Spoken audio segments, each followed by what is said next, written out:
আসসালামু আলাইকুম আমার আপুরা ভাইয়ারা কিরকম আছেন? আশা করি ভালো আছি। আমি ইনশাল্লাহ ভালো আছি। আজকে আমরা পান্তা ভাত খাবো আর ইলিশ মাছ ভাজা খাবো। ইলিশ মাছটা কিভাবে ভাজি আসুন আমার সাথে থাকুন ও দেখতে থাকুন।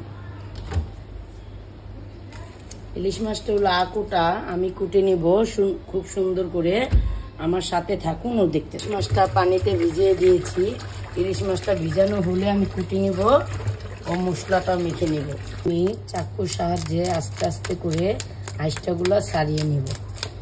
আঁশটাগুলো ছাড়ানো হলে মাছটা আমি কেটে নেব। আমার মাছটা আঁশটাটা ছাড়ানো হয়ে গেছে। আমি এখন মাছটা পিস পিস করে কেটে ধুয়ে মশলাটা মেখে 10 মিনিটের জন্য রেখে দেব। তারপর আমি ডুবো তেলে সরষের তেল দিয়ে মাছটা ভেজে নেব।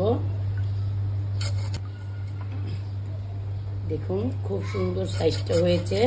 সাইজটা ছোট না বড় না, মিডিয়াম। আমার মাছটা সম্পূর্ণ কোটা হয়ে গেছে। আমি ল্যাঞ্জাটা আর মাথাটা রেখে দেব। এটা আমি আর কিছু দিয়ে রান্না করে আপনাদের দেখাবো। সম্পূর্ণ মশলা দিয়ে মেখে নেব।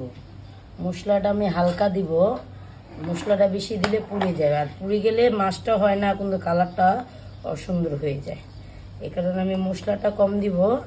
মাছটা আমি ধীরে ধীরে ভাজবো।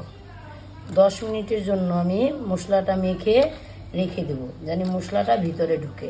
আমার সাথে থাকুন ও দেখতে থাকুন। ফ্রাই প্যানটা বসিয়ে নিব খুব সুন্দর করে গরম করে তেলটা দিলে মাছটা খুব সুন্দর হয়।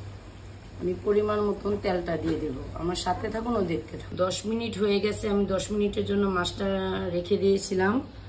আমার তেলটা গরম হয়ে গেছে। আমি মাছটা দিয়ে দিলাম। সরষের তেল ঘরে নিয়ে গিয়ে দেখি, আর আমি সয়াবিন তেলটাই ব্যবহার করলাম। আস্তে আস্তে ভাজা হোক, আপনারা আমার সাথেই থাকুন। আমি মাছটা এখন উল্টিয়ে নেব।